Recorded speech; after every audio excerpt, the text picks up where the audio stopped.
Hello दोस्तों, मैं उज्जवल आप सभी का अपना YouTube channel study with job वाला पर बहुत बहुत स्वागत करता हूं। आज जो एनटीपीसी का एग्जाम हुआ है उसका टोटल क्वेश्चन हम डिस्कस करने वाले हैं और किस किस चैप्टर से आया ये भी डिस्कस करने वाले हैं। और सभी क्वेश्चन 100% सही क्वेश्चन है, क्योंकि ये मेरा फ्रेंड जो एग्जाम दे के आया है उसी से मैंने सब क्वेश्चन डिस्कस किया है और पहले ही बोल दिया था कि आप जो है थोड़ा याद करके आना क्वेश्चन, क्या है कि हमारे जो भी सब्सक्राइबर है उनको सबसे पहले और ऑथेंटिक क्वेश्चन का जानकारी होना चाहिए।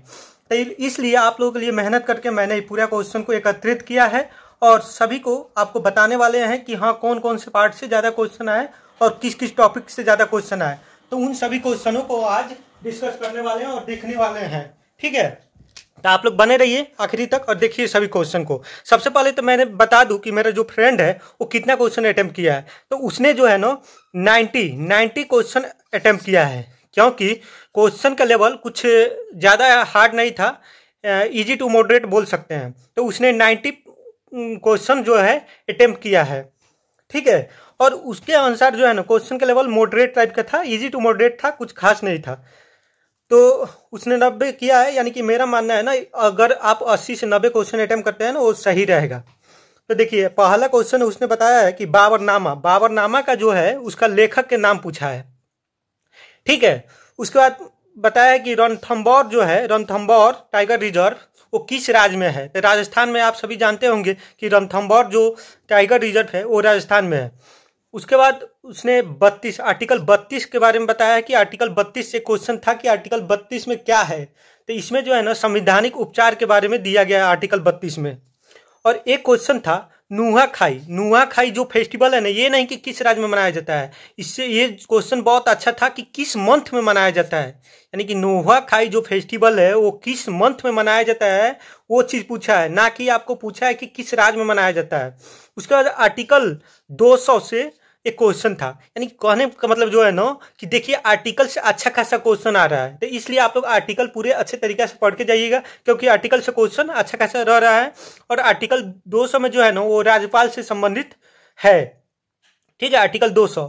वहीं देखें तो अगला जो क्वेश्चन है उसमें पूछा है कि प्रथम दलित राष्ट्रपति, यानी कि प्रथम जो दलित राष्ट्रपति है उनके बारे में पूछा है। शायद नारायणन कुछ है प्रथम दलित राष्ट्रपति। ठीक है, आप लोग देख लीजिएगा। उसका पीएम जनधन योजना के बारे में पूछा था कि पीएम जनधन योजना कब आया था। तो ये जो है 2014 में आया था। ठीक है, पीएम जनधन योजना। उसके बाद पूछा था कि आर्टिकल 72, यानी कि आर्टिकल 72 से एक क्वेश्चन था जो इसमें राष्ट्रपति के जो क्षमादान की शक्ति है उसके बारे में दिया गया आर्टिकल 72 में। और एक बहुत ही मतलब अलग टाइप का क्वेश्चन था कि ताजमहल के पास से कौन सी नदी निकलती है। ये क्वेश्चन तो इजी है, लेकिन थोड़ा सा इसको घुमाने का कोशिश किया गया है कि ताजमहल के पास से कौन सी नदी निकलता है। तो ये आप सभी जानते होंगे कि यमुना जो नदी है, यमुना नदी वो ताजमहल के पास से ही गुजरती है। और उसके बाद से एक पूछा था रऊफ जो नृत्य है, जम्मू कश्मीर में रऊफ नृत्य किया जाता है, उसके बारे में पूछा था कि रऊफ नृत्य किस राज्य से संबंधित है। ठीक है, और एक 2023 में जो ब्याज सम्मान मिला था उसके बारे में एक क्वेश्चन पूछा है कि 2023 में ब्याज सम्मान किसको मिला था, उसके बारे में पूछा गया है कि 2023 में किसको। तो पुष्पा भारती को मिला था, यादें उनके पुस्तक के लिए पुष्पा भारती को मिला था। ठीक है, अब देखते हैं कि किस किस टॉपिक से कितना क्वेश्चन था और क्या किस टॉपिक को हम लोग अभी ज्यादा फोकस करें। ठीक है, तो सबसे पहले आप देखिए कि सीटिंग अरेंजमेंट से 2 से 4 क्वेश्चन आ रहा है।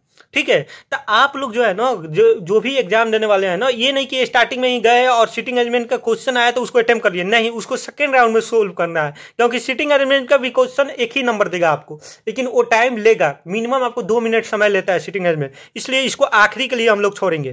ठीक है, एलसीएम एचसीएफ से एक इजी क्वेश्चन था, जैसा कि वो बता रहा था। उसका सीआई और एसआई मतलब साधारण ब्याज और चक्रवृद्धि ब्याज से 2 क्वेश्चन था, इन दोनों टॉपिकों से 2 क्वेश्चन था। प्रॉफिट और लॉस से भी आपको 1 या 2 क्वेश्चन था, वो कंफर्म नहीं कर पाया है क्योंकि उसमें जो है ना मिक्सचर करके थोड़ा सा पूछ लिया था, तो वो बोल रहा था एक तो था ही, उसके अलावा एक और मान लीजिए कि उसी से संबंधित था।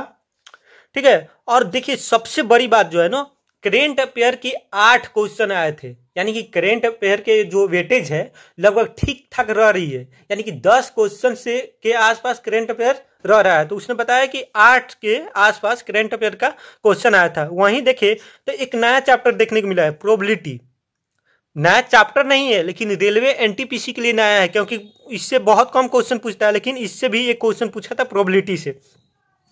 उसका देखे तो टाइम एंड वर्क से ठीक ठाक क्वेश्चन पूछा है, यानी कि 2 से 3 क्वेश्चन जो है ना वो टाइम एंड वर्क से पूछा है आपको। 2 से 3 क्वेश्चन, यानी कि इस पर आपको अच्छा खासा फोकस करना होगा, टाइम एंड वर्क पर। बोट स्ट्रीम से भी क्वेश्चन था। उसका साइंस, देखिए साइंस का हम लोग जैसे कि जानते हैं एनटीपीसी में ऐसे भी वेटेज कम रहता है, लेकिन जो भी क्वेश्चन रहता है बहुत ही अच्छा लेवल का रहता है। तो साइंस से 3 से 4 क्वेश्चन मात्र था, कुछ ज्यादा नहीं था, ठीक है। और जो जीके जीएस में जो है ना स्टैटिक्स का पार्ट भी आपको अच्छा खासा आ रहा है, नृत्य वगैरह से डांस, क्लासिकल जो लैंग्वेज है उन सब चीज़ों से भी अच्छा खासा क्वेश्चन आ रहा था, ठीक है। तो यही ये भी जितना भी चीज़ हम बताएं एकदम 100% ऑथेंटिक है, इसमें एक भी चीज़ आपको गलत नहीं मिलेगा, ठीक है। क्योंकि ये मेरा फ्रेंड जो एग्जाम देख के आया है उसने ही सब क्वेश्चन के बारे में हमको बताया है। चलिए फिर मिलते हैं आपसे नेक्स्ट वीडियो में अगला एनालिसिस के साथ। तो आप लोग अगर नए हैं चैनल पर तो चैनल को सब्सक्राइब कर ले। थैंक यू, फिर मिलते हैं आपसे नेक्स्ट वीडियो में।